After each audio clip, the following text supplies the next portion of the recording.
Hello दोस्तों, कैसे हैं आप सब लोग। आई होप सब लोग अच्छे होंगे और अच्छे से आप अपनी प्रिपरेशन कर रहे होंगे।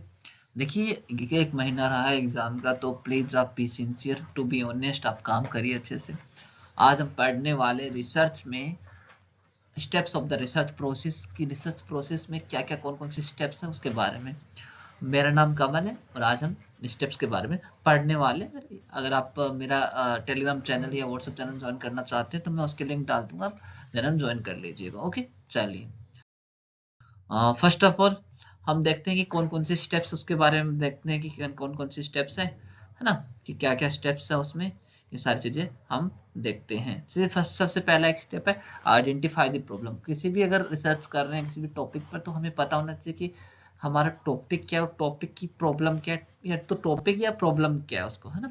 फिर उसके बाद डिफाइन द रिसर्च प्रॉब्लम। हम उस टॉपिक को थोड़ा सा डिफाइन करेंगे, स्पेशलाइज, थोड़ा स्पेसिफिक बनाएंगे उस टॉपिक को। ओके ना, जैसे कि मान लो आपको अगर पूरे ट्राइबल एरिया पे काम करना है, किसी ट्राइब्स पे काम करना है, तो ट्राइब्स पे कौन से ट्राइब्स पे काम करना है। पहले जैसे कि आपको भील ट्राइब पे काम करना है, तो भील ट्राइब में आपको कौन से एरिया की भील ट्राइब पे काम करना है। फिर उसके बाद उस एरिया की भील ट्राइब के कौन से इशूज पे काम करना है, तो आपको स्पेसिफाई करना पड़ेगा। उसके बाद लिटरेचर रिव्यू करना है कि आपने जो टॉपिक डिसाइड किया उसके लिए उस टॉपिक से रिलेटेड लास्ट 10 ईयर्स में क्या क्या लिखा गया है उसके बारे में हमें स्टडी करनी है। वो 10 ईयर्स जो भी चीजें हमें बुक्स, जर्नल्स या आर्टिकल, रिसर्च पेपर जो लिखा है उसके बारे में स्टडी करनी है।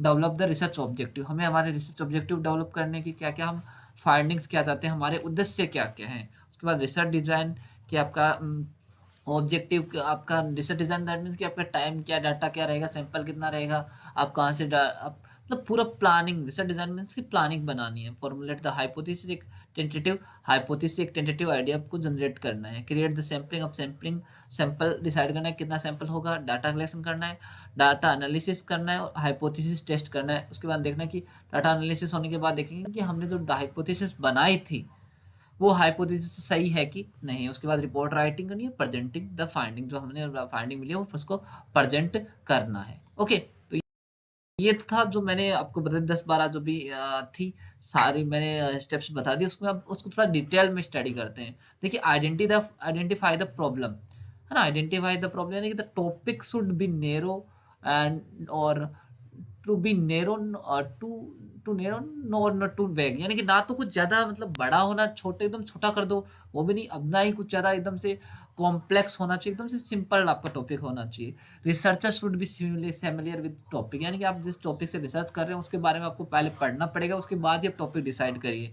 अब जो टॉपिक पे रिसर्च करना चाहते हो उसके बारे में जितना पढ़ हो सके उसके बारे में पढ़िए। You can get guidance and help from others choosing the topic, यानी कि टॉपिक चूज करने के लिए आप किसी और से भी सहायता और गाइड ले सकते हैं। ओके, इसके बाद आता है रिसर्च टॉपिक। ऐसा हो कि कुछ नया करने का स्कोप, ऐसा नहीं कि आप कोई किसी ने किया किसी पर्टिकुलर ट्राइब पे और किसी उसी इश्यू पर आप भी उसी इश्यू पे कर रहे हैं, तो कोई मतलब नहीं, क्योंकि पहले वो काम हो चुका है। ओके, इसके बाद क्लियर और आपकी जो ऑब्जेक्टिव वो क्लियर होने चाहिए कि आप उस टॉपिक पे या जो आप प्रॉब्लम्स पे कर रहे हैं उसके उद्देश्य क्या है, कि उसके एम क्या है, उसको ऑब्जेक्टिव आपके क्लियर होने चाहिए। दूसरी स्टेप है define the research problem. Define the research problem का मतलब होता है कि हमें डिटेल्ड में एक अच्छे से एक स्पेसिफिक वे में हमें उसको डिफाइन करना है कि हमारा पर्पज क्या है और पैरामीटर्स क्या है टॉपिक के, क्या क्या पैरामीटर्स है, क्या क्या हम उस टॉपिक को कैसे स्पेसिफिक कर सकते हैं।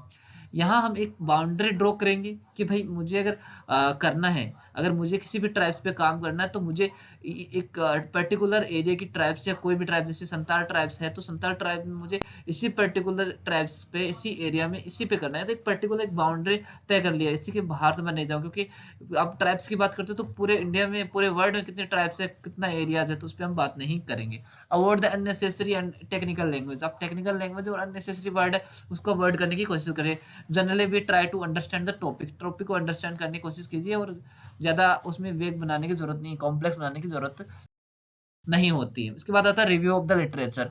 रिव्यू ऑफ द लिटरेचर का मतलब होता है कि आपको उसके बारे में जानना थोड़ा बहुत, ताकि हम उसको ज्यादा उस पर जान सके, उसके बारे में ज्यादा स्टडी कर सके। तो literature review is very important step in the research, involves journal, books, article, document etc related to topic, related से टॉपिक से रिलेटेड जर्नल, बुक्स, आर्टिकल जो भी मिले उसको स्टडी करना है। Due to the literature review we can, है ना, देखो लिटरेचर रिव्यू से हमें क्या नॉलेज मिलता है उस टॉपिक के बारे में, कि हाँ हम नॉलेज एक्विजिशन करते हैं कि हाँ उस टॉपिक के बारे में हमें नॉलेज मिलता है। इसके बाद ये article literature review should be organise होना चाहिए, स्पेसिफाई होना चाहिए, प्रिसाइज होना चाहिए। प्रिसाइज का मतलब थोड़ा सा स्पेसिफिक, प्रिसाइज यानी कि पूरा वेग ना हो, एकदम से कॉम्प्लेक्स ना हो, समराइज होना चाहिए।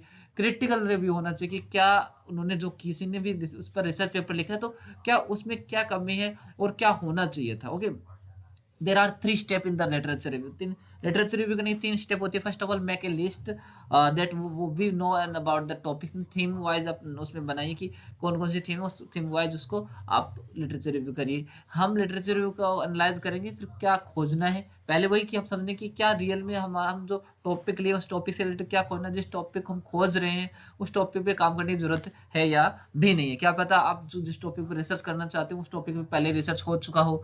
ओके, इसके बाद आता है when writing a literature review it will be organised in order and that and publication methodology. ये आप जब आप लिटरेचर रिव्यू करें तो ऑर्गेनाइज होना चाहिए, ऑर्डर और दैट में होना चाहिए, पब्लिकेशन दैट होना चाहिए। दैट कौन कौन सा रिव्यू, लिटरेचर रिव्यू इसमें लिखा, पब्लिकेशन कौन कौन सा है, मेथोडोलॉजी के हिसाब से आप उसको एनालाइज या थीम वाइज भी उसको आप ऑर्डर कर सकते हैं।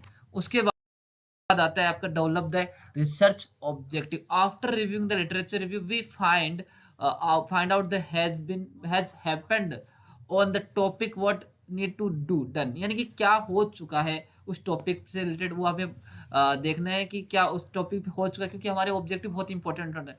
We will revise the objective, our objective are should be such as complete and clear होना चाहिए। हमारे जो ऑब्जेक्टिव वो एकदम से क्लियर होने चाहिए और कंप्लीट होने चाहिए, है ना। टॉपिक के जो ऑब्जेक्टिव वो 2 प्रकार के होते हैं। प्राइमरी ऑब्जेक्टिव क्या है, यानी कि ऑब्जेक्टिव का मतलब होता है कि आप जो उद्देश्य रख रहे हैं, किसी भी स्टडी का उद्देश्य रख रहे हैं कि मैं मान लो फॉर एग्जांपल अगर मैं ट्राइब्स की सोशल पर्सनालिटी को देखना चाहता हूँ कि क्या जो ट्राइब्स, संताल ट्राइब्स है, उस ट्राइब्स में उनकी जब पर्सनालिटी किस तरह की है, तो उस पर हम कैसे स्टडी करेंगे, हमारा ऑब्जेक्टिव क्या रहेगा वो हम डिसाइड करना है ना। ऑब्जेक्टिव तो उद्देश्य क्या, हम स्टडी क्या करना चाहते हैं, और उस स्टडी से फिर क्या होती है, फाइंडिंग निकलती है। स्टडी से क्या निकलती है, फाइंडिंग्स, आपने क्या फाइंडिंग किया है ना। तो एक तो प्राइमरी ऑब्जेक्टिव होता है जो मेन आपका ऑब्जेक्टिव, इंपॉर्टेंट ऑब्जेक्टिव, उसको एक सेकेंडरी ऑब्जेक्टिव जो प्राइमरी ऑब्जेक्टिव को आपको सपोर्ट करता है। ओके, तो ये थी आपकी, उसमें मैंने 10-11 स्टेप्स बताई है मैंने, तो वो स्टेप्स में आपको फॉलो करना है, ठीक है। तो ये मैंने बता दी 10-11 स्टेप्स में से 4 स्टेप्स मैंने पढ़ा दी डिटेल में,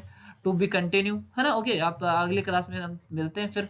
ओके, और इस क्लास रिलेटेड जो मैंने स्टेप्स बताए इससे रिलेटेड अगर कोई भी क्वेश्चन आता है तो मुझसे पूछ सकते हो, कमेंट बॉक्स में कमेंट कर सकते हो। And thanks for watching, take care, bye bye, अपना ख्याल रखिए अच्छे से।